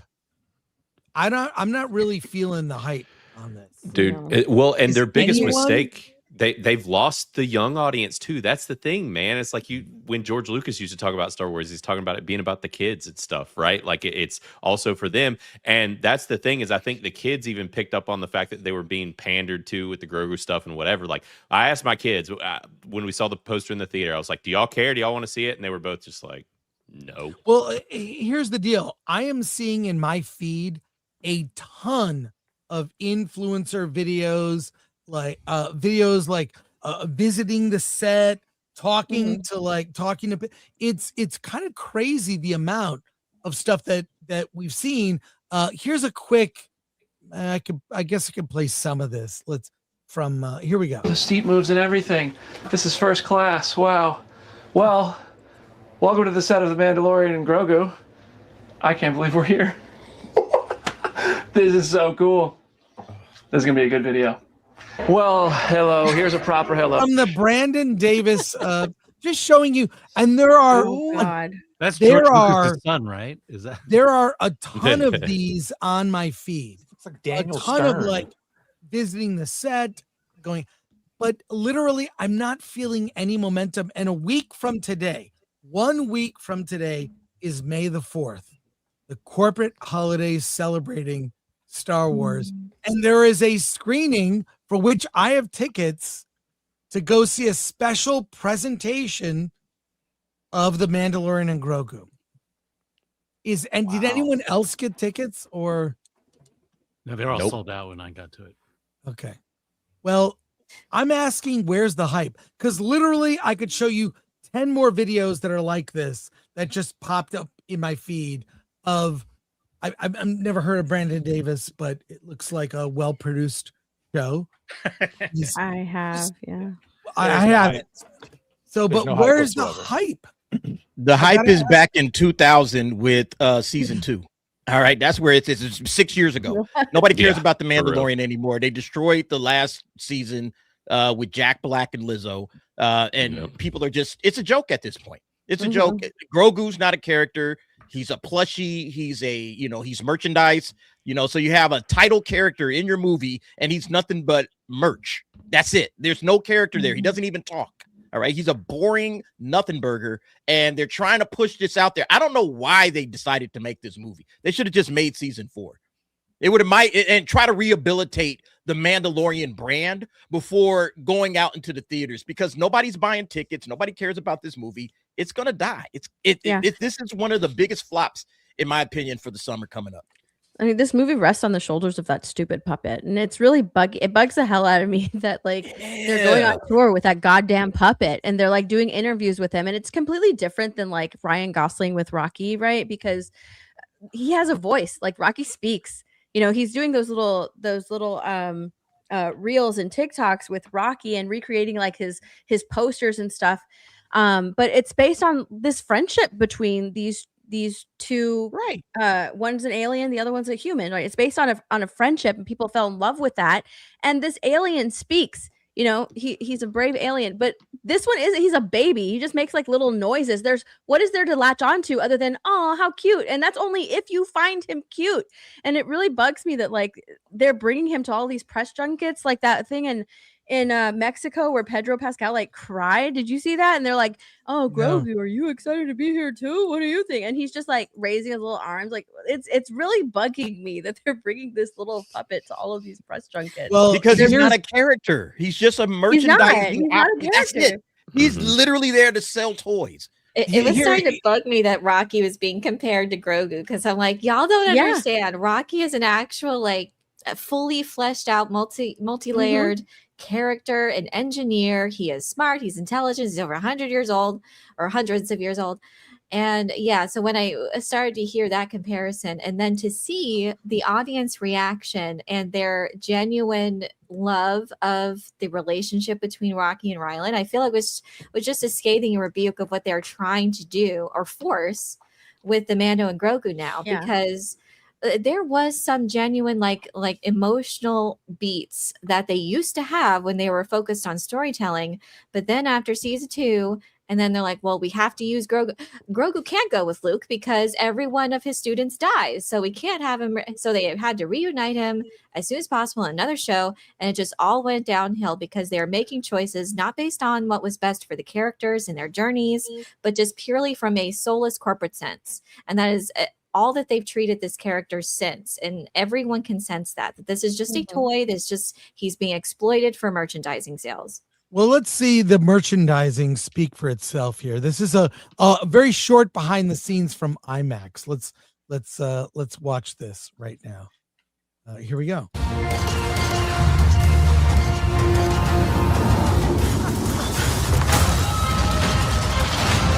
In IMAX, the bigger screen allows us to have much more scale and scope.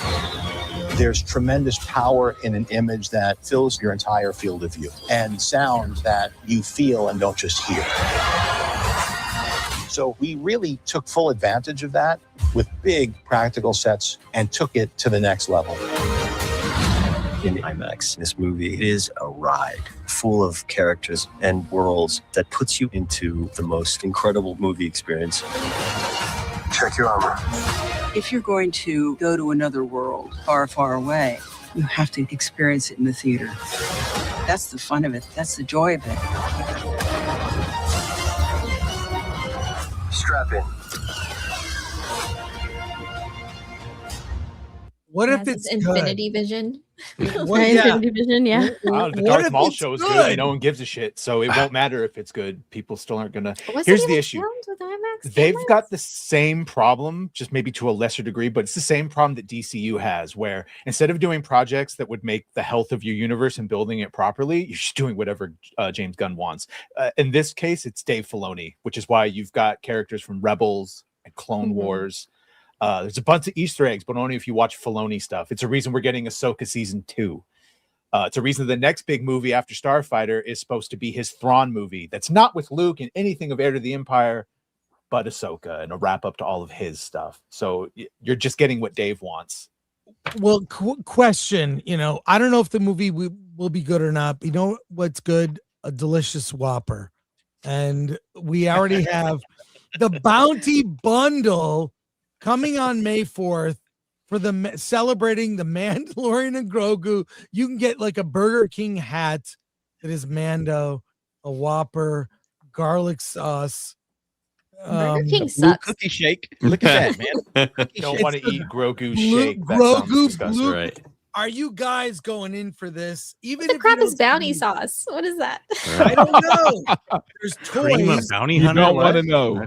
Does that One of blue ground up Grogu bounty hunter? shake have like the blue titty milk? Because I mean, missed opportunity there if it doesn't. Yeah. I wish I had some of my old Star Wars collector cups that I used to get back in the day, man. I don't know where. Oh, yeah, man. the merch for Some of the that old back in the school stuff. day. Yep. Yeah, I wish I had Glasses. Some of The Yep. glasses. that. Yeah, that the British- actual glasses. All Yep. right, not Yeah, just they were like the glass. plastic cup, but an actual glass. Yeah, Yep. that was. At like swap meets. I got a couple at a vintage place recently. Actually, they're Okay, still well, around. Nice. I don't think these cups are gonna survive here. Nobody's I don't think it's kidding. gonna survive. Plastic. They're cup. doing a here. Let me show you this to you. They're doing Please a collab share. with Bath and Body Works. Because they want that women audience. Wait, is that real? Yeah. So there's Oh, the man. candle. There's two candles. Force flow. What They've got What these does for that your, smell for like? your antibacterial soap. and a loofah with little Grogu ears on it. Oh my A god. lupa. Wow. What does a Yeah. force Or the smell like? unmentionable areas. Right. Yeah, you can You clean your gotta ass talk with to that Grogu's women head. audience. I think that's for their May the 4th Was one. Gwyneth Paltrow on his consultant? Good job, Disney. Yeah. You know, looked it up. let's Bounty just sauce remember is that barbecue they sauce. fired publicity over at Disney, so the PR department. So for stuff like this, probably. Yeah. The God, force they flow can't candle. even Yeah, do good I'll get merch that. anymore, man. Star Wars is completely dead, man. It is as dead as it It's- gets. So they can't even market it right. They're clearly just want to use this to exploit it for marketing. They can't even do it right. Yeah. I mean, 2 years ago, I'm we sorry, went to. but a Grogu loofah. Like, what are we doing? Here? What are we doing? Here? Oh, you know what you do with it. Yeah. All right. Moving off Star Wars, let's talk culture here. Rob Schneider was on the Triggernometry a good podcast show. and had some yes, great podcast. He had some comments about the state of comedy I think is worth commenting on. Here we go.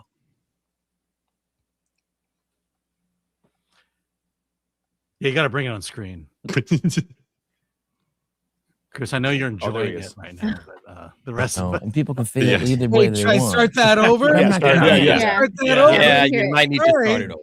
And I love we Sorry, can't let's read his go. expression because I he's know. frozen also. So Chris is Say watching a whole American different show comedy right now. We have to be careful that we've come out of that COVID tyranny, and we want to, I think which was the best for me. The best part of Peter Cook, Dudley Moore was the silly. The best money part. They would just the silly is king, as John Cleese would say. But the one-legged Tarzan. I mean, that Peter Cook and Dudley Moore sketch. It doesn't get any better than that, No. He's auditioning for the role of Tarzan. He's got one leg. I was just like, wow.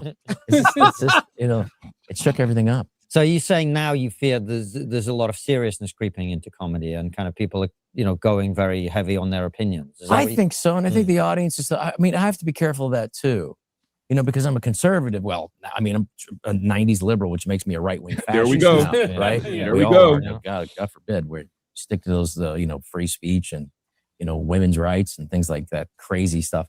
So I have to be careful too that, I don't fall into that easy trap of just, throwing slop to the conservative, masses, which is what kind of late night TV was. The late night TV, there's no individual voices. You can replace and go like, Jimmy Kimmel could say the same joke as, Seth Meyers, and then you could put like, and then, the other Jimmy can.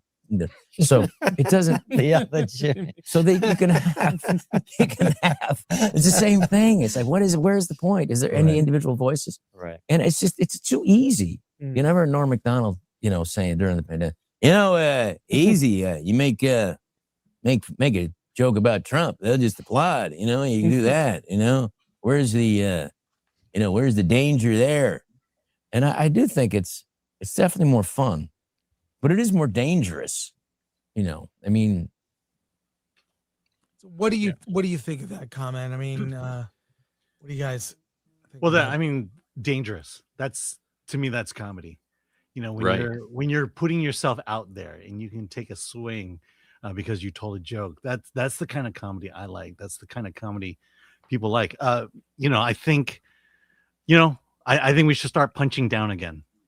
Mm-hmm. I agree. That's why I tell more white jokes than I usually do. Please do, Alan. Oh my God. No, I was talking about this yesterday with Paul Chato, and we were talking about the state of comedy, and we didn't watch this clip or anything, but we were talking about how, man, comedy used to be punk rock, man, like back in the day, back in like the 70s and like early 80s, man. It was like the Wild Wild West. You had guys just, who wanted to be the best, who were competitive, and they would tell the raunchiest joke, but it was still a joke, not just them being raunchy, like, Nikki Glaser. Like there's actually like good jokes in there. And I all of that has been kind of taken away, man. Like that edge of comedy is really no longer there. I made the mistake of watching a woke comedian. I can't remember the name of the comedian, but it was a lesbian. And because I was just curious, I'm like, what do these people find funny, right? And that was painful, man. Like that it was nothing funny about it. But yeah, you had people who were forcing themselves to laugh at her jokes.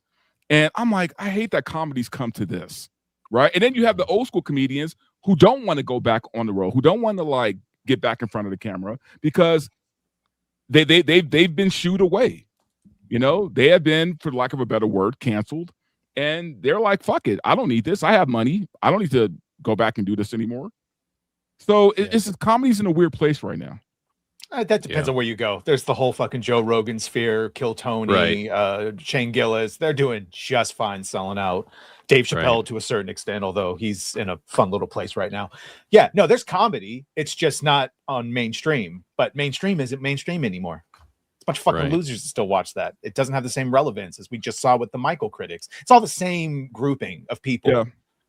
Well, and that's like Theo Von and David Spade just had a movie come out last weekend. I wanted to see it just to support it, but it was showing nowhere. And typically we have access to stuff where I am and still couldn't see it. And I wanted to just to support those guys because they're some of the few people who are doing comedy that actually still have some teeth left, that it actually had some edge to it. But that's the thing, is that they had to self-fund the whole thing. It wasn't a Hollywood-funded project, which is why none of us saw it or even knew that it was freaking coming out. Yeah. Well, there's another question, though, right? There's another question. Does Hollywood see value in comedy anymore? That's the question. Yeah, because like the mainstream is kind of what Rob Schneider is talking about, like making comedy back the way it was, where you could just tell a joke, you can piss people off with your comedy. And everybody was like, okay, it's a joke, I'm good with it, but nowadays everybody's too sensitive. Nobody can take a joke. Everybody takes themselves way too seriously. And I think that's the main issue when it comes to comedy. It's like, can we tell a joke without getting canceled? People are worried about getting canceled, losing their jobs and all of that kind of stuff. But like Badger said, like there's good comedy out there, but you got to look for it. It's just like underground hip hop. It's good. Underground hip hop is still good, but you got to find it. It's not mainstream. It's not Hollywood. You know, Hollywood is about, you know, that's what everybody can watch, you know. So I think that's the main problem, is that, you know, comedy is there, but it's not being promoted by Hollywood the way it used to be. Right. That's a good point, because good comedy should not cater to the mainstream. Who cares about the mainstream? Right. And you have to take that attitude. You are not going to get accepted by the mainstream ever unless you tone things down and make things milquetoast. So just do your thing, and you know, and like indie films, just trust people will find it and find an audience. That's why Kill Tony does so well. Why it's the biggest streaming live podcast out there, because that's what people want, and people are flocking to it. One last topic to wrap things up, then we'll go to soups. Robert Kirkman says a character was gender swapped to address a comic book shortcoming. What is this? I was pissed off. If you would, Badger. Yeah. One of the downsides of Invincible is Corey Walker and I were like 23 and 21 when we started the book. And your default, when you're not really paying attention, is yourself.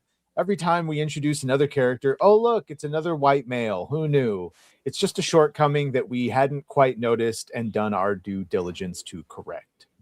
So that's why he they admits, race-swapped he admits Tech he's a Jacket. racist and misogynist. Even though there are plenty of female characters in the Invincible universe. Right. Plenty. Yeah. So what do you think about this sort of revisionist history here? Him looking back. I mean, I don't know. Does he feel the need to apologize? I think he should have just shut up, man. Because here's the thing. I'm not a big. I won't say I'm not a fan. I've never read the books. You know, I think I read the first issue of the very first Invincible. So I don't have skin in the game when it comes to like the lore and the history of Invincible. As far as this character Tech Jacket is concerned, I know that this character, the male version, has already had its own book. It's already its own established character in the universe. I personally like Zoe, this character. I think she's actually a good character, right? I don't know why they couldn't have just made her an original character or something instead of taking Tech Jacket's place. But I hate the fact that he had to even give this apology or give this explanation as to why he made the switch. He should have just shut up and just let it be what it is. They like the virtue His signal. stuff is already entertaining. Like, people love Invincible. People love The Walking Dead. There's no need to do this revisionist history. This is so COVID coded. When you had like all of the showrunners of different shows coming out, like the Friends showrunners came out and they were like, "Oh, I'm so sorry that all of our characters were white," and blah blah blah. You don't need to do that anymore. People like what you've done. Obviously, they're big fans of it, and they were popular franchises. And you don't have to come out here and be like, "Oh, I'm sorry, I didn't have to do things differently. We saw it differently when I was 21. I was so young." You don't have to do that. Yeah, but they're Just let your work compromised. They speak for believe the itself. shit. So ridiculous. Too. They like virtue signaling. I guarantee you, this is the thought process behind Black Snape. Like, assuming JK gave it the okay, this is how she internalized it. I was implicitly racist by writing what I know, and I didn't put enough diversity. So now, of course, whatever the dumb shit is that they've convinced themselves. Yeah, I don't like any other reason being used for this type of decision. If it's not for creativity's sake or for who gives the best performance, what is going to be the best creatively for this character's adaptation. If it's any other reason than that, then I don't appreciate that. If it's just, again, creativity by committee, and if you just feel, oh, we need to check some boxes, and then we as the audience can sense that and know that it's where it's coming from, where that place is. It's not because it's the best casting or whatever, not for any creativity reason.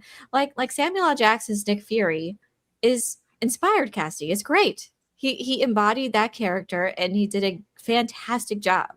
And I think if any other reason a casting is made that just doesn't have anything to do with who is the best person, who can bring this character to life, what is the best thing, then we can sense that, and it just doesn't turn out the way that they want it to, again, because we know what the motivation is behind it.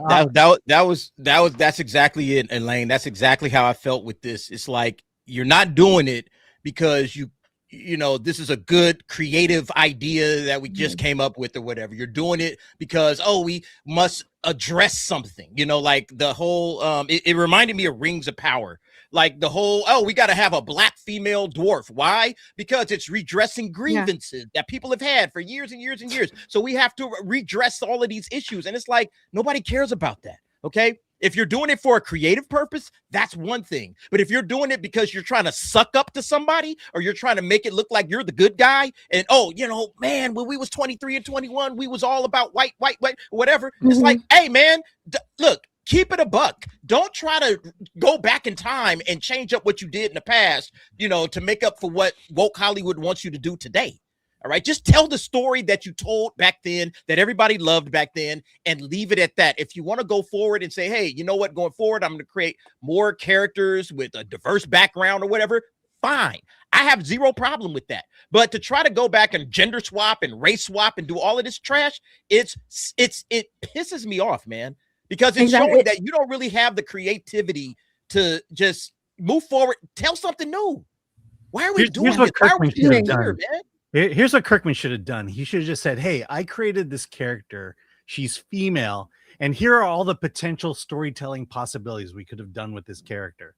Yeah. And run with that, as opposed to say, hey, I don't like the fact that we don't have enough women in it. So I'm going to take this character out and replace it with a female version of that character. Yeah, exactly. It doesn't add any value to it. Like, by changing the character, is it going to add value? Is it going to add anything to the story other than, oh, well, you know, we were so male. It was just focused on white males back then. So we're going to change it up now. Yeah. Like, And what they okay, but does that change the story in any way? Does that add any value? Is it something that you wanted to do back then, but didn't have the chance? Like, what does it add other than the fact that, oh, I'm virtue signaling? That's, pretty much it. That's the point is, you know, when they do these things, it rarely moves the needle. It doesn't grow the audience because the storytelling at that point, you know, it lessens the stories that the real character once had. There's only one example where this has ever worked. There's only one example where this has ever worked, and it's Battlestar Galactica. Oh yeah. But then they wrote her Starbuck, right? And because they actually wanted to do it, because it was the motivation for it with that new character that they could explore. Correct. That they didn't explore in the first one because it was organic. It was and see, with Doom Part 1, they gender swapped Leah Kynes and Sharon Duncan Brewster, and she's actually a great actress. And she actually had a good understanding of the role. It was nice to hear her talk about it. She knew about the character, so that was nice. But the portrayal just didn't. So the reasoning behind it was apparently John Spates' idea, and said that the message that character embodies, something like the ecological themes, which they barely scratched the surface of that. But they said that it made more sense coming from a woman, but they didn't even do that. It didn't even make sense. And then they also ruined the fact that Chani is related to Liet. They didn't even put that in there. So they missed that emotional depth and that connection that Chani would have with Paul and losing a loved one in that way. So again, like a decision made purely from checking a box has the opposite effect. It's not made for storytelling. And when it's not, then you're missing that emotional depth that could have been there. But because you felt that you had to put something in there that made you feel better about yourself, but that did not make sense from a creativity standpoint, a storytelling standpoint, the movie suffered as a result. The art always suffers. And by the way, Elaine, if you go on Amazon and you look up the Chani Halloween costume, her name is Chani Kynes. It says in the description of the Halloween movie doesn't say that though. That's and that would have been so much better if they had that. Right, but it's in the marketing, which is weird for like That a is weird. costume for Halloween. Yeah, that is such an important distinction when it comes to me. Because a lot of people actually think that Chani is that Liet is her mother, but they never say that in the movie. And that actually would make more sense if they wanted to have something more contemporary, but of her feelings of why she feels the way she does about certain things. But no, they never confirmed that. All I can say is I have no idea what you're talking about. It's all right. I know. Sorry. Sometimes my lower brain activates and I go. Well, here's another race swap that worked from the Phantom Menace, the Equalizer, Denzel Washington. Oh yeah. Yep. Yeah, Queen Latifah. Well, and the thing with Kirkman, yeah, not the Queen Latifah. Yeah. With Kirkman opening his mouth about this is dumb because like a lot of the fans were just like, oh, well, maybe they're just doing this thing where they're gonna make it to where they made it a female character so that it could be a romance for Oliver or something. People were like coming up with reasons as to why they did it, and because they weren't bludgeoning you over the head with it, right? Like they didn't make a big deal about, oh, we swapped the character, and then now he comes out and says shit like this, and it makes it worse because everybody was defending him. It's like if you had said nothing, it probably would have just went under the radar. People would have been like, fine, because this show's really loved. Although I think Kirkman was about to get swallowed, and that's why he had to make a statement like that. It's possible. One last thing today, which I just want to make you all smile and laugh. The fall of my old hometown of Hollywood here. I live in Pasadena, but have you seen this video of what happened to the statues on Hollywood Boulevard? You guys have to see this. Watch this. You guys want to know how stupid LA is? Okay, this right here is the famous Four Ladies of Hollywood statue, okay? It's got 4 famous iconic actresses from the golden era. A long time ago, like a few months ago, somebody crashed into this thing and destroyed one of the statues that holds up this pavilion, okay? It was Anna May Wong, the Asian actress. And instead of fixing the statue, oh wow, bro! They just made the pole longer on her head. That's how this is how LA does things. Oh my God. All right, let me say something about this. I'm going to defend it because I think they were trying to make her more height relevant to the other actors. I knew you was gonna say that. Yeah. 3'6". She was too tall. We had to make her height relevant. That is nasty That's work. terrible, man. That's so bad. Why just put duct tape on it? Jeez. LA It is looks so so cheap bad. at this point, man. They are so cheap. Well, I mean, the mayor is Karen Bass, and that's what she does. Yeah, that's terrible. Hey, man. let's go to Soups as we wrap up. Jason Nelson for 2. Thankfully, not even the shills can save Supergirl. Yeah, we did. Alan and I did see at CinemaCon. We talked about it, a scene from the movie, and it looks terrible. Yeah, and also DC did not hire influencers to come to their panel. Yeah, They didn't spend the money on it, really? Across the board, the reaction to whatever they saw, the Clayface, which you guys all saw, they released that trailer. We saw James Gunn, Nicholas Hoult, and David Cornsweet with a message. We're excited to show you Man of Tomorrow, and that was it. It was literally a message, and then But next year, that's what the Millie Alcock Supergirl presentation was bad. It was. Is it just- Alcott? All the cocks. Did you see? All the cock. No, it's Alcock, right? Millie Alcock. Alcock? Did I get it wrong? Do you notice I thought that it was every the one time that anyone says her Gina? name, they always have to stop and say it again? No. Ugh. Anyways, here we She has the most unfortunate name, man. Yeah. Andrew Cram for 10. Pedro seems to be acting beneath his capabilities as an actor in the Mando Grogu trailers. I think he's phoning it in. Maybe. Yeah. Playing an emotionally stunted child soldier. I mean, Bruce Leroy Jenkins for 2. Alan's Windshield Repair Fund. Yeah, okay, we're for at your windshield. $808 away. Nice. Getting my windshield. Oh, 10 for Alan's Windshield Repair Fund. Andrew Cram. And that's $798 away. There we go. Not another name for 10. Anyone notice that the Silo season 3 is coming 3rd of July with magnificent Rebecca Ferguson? Just wondered why I am the only one watching it. I will be watching it now. Yeah, it's fantastic. But okay, season 2 was disappointing for me. I hope that season 3 is better. The book is better. Read Well, I saw season 2 and I kind of was very disappointed. Look, man, you put Rebecca Ferguson in anything, I'm going to watch it. Oh, she's great. She's so good. She was And it has hardly some in season pacing. 2, though. She was hardly in season 2. Yeah. I'm hoping season 3 is better. Spade for $4.99. Were people pissed when Michael Clark Duncan was cast as Kingpin? No, I talk about this all the time. No, they weren't. No. Because people were more pissed that Ben Affleck was Daredevil than they were about Michael Clark Duncan. Because we didn't have requirements and you didn't Or ruin Michael everyone's assumptions. Yeah. That being said, though, like when they said, "Oh, he's the best person for the job," I believe it because Vincent D'Onofrio was doing the fucking LA, whatever the law one was. Law and Order. That being said, it should be a Vincent D'Onofrio if he was available. Well, when you see how Kingpin is drawn in the comics, he's this huge, and like Michael Clark Duncan, like fit. You actually just, oh yeah, that's Kingpin. Right. By the way, director's cut of Daredevil is far more watchable if you're ever gonna. That movie got butchered in the editing room. And here, well, thanks to our mods, Lord Thoth, MK Solid, ADLS24, and Ololique on Rumble. Also, thanks to Atomic Lori. She's sick right now. She's got a cold, but she's doing a bang up job. We appreciate her. All right, everyone, plug your channel as we wrap. Guys, Dante, Verbal Riot, VRL tonight. I have a special guest, Jessica from Comics and we're gonna be talking about like a bunch of nerd shit tonight. So just tune in. I already saw the thumbnail, Dante. It looks amazing. Can't wait. Steph, My Nerdy Home. You can find me on YouTube, Instagram, and Twitter, all at the same @My Nerdy Home.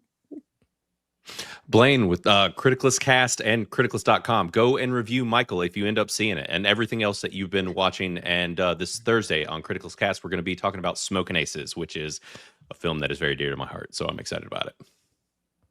Yo, Derek Anderson, the DA. Nightcap tomorrow night. We're also going to be covering possibly Kagurabachi on Wednesday with Anime Nights. So hang out with us on Anime Nights. It's a new stream we're starting up just for the anime watchers. If you're an anime fan, make sure you hang out with us. It's a lot of fun. And thanks, Chris, as always. Appreciate it. Hey, thanks for having me on. I love chatting with all of you. It's always a good time. But you can find me here on YouTube at Nerd Cookies, where I chat about sci-fi and fantasy news, theories, and lore. I have a lot of videos that I just dropped, continuing my coverage of Doom Part 3 from CinemaCon. So be sure to check it out. Thanks again. Badgercast coming up in 30 minutes, and I have a new video about Far Cry and Noah Hawley's comments about that. So make sure to go check that out. And want to thank everyone who sent in a soup and everyone here. I look forward to Mondays chatting with all of you. So we'll be back next week. And Alan, let's get out of here.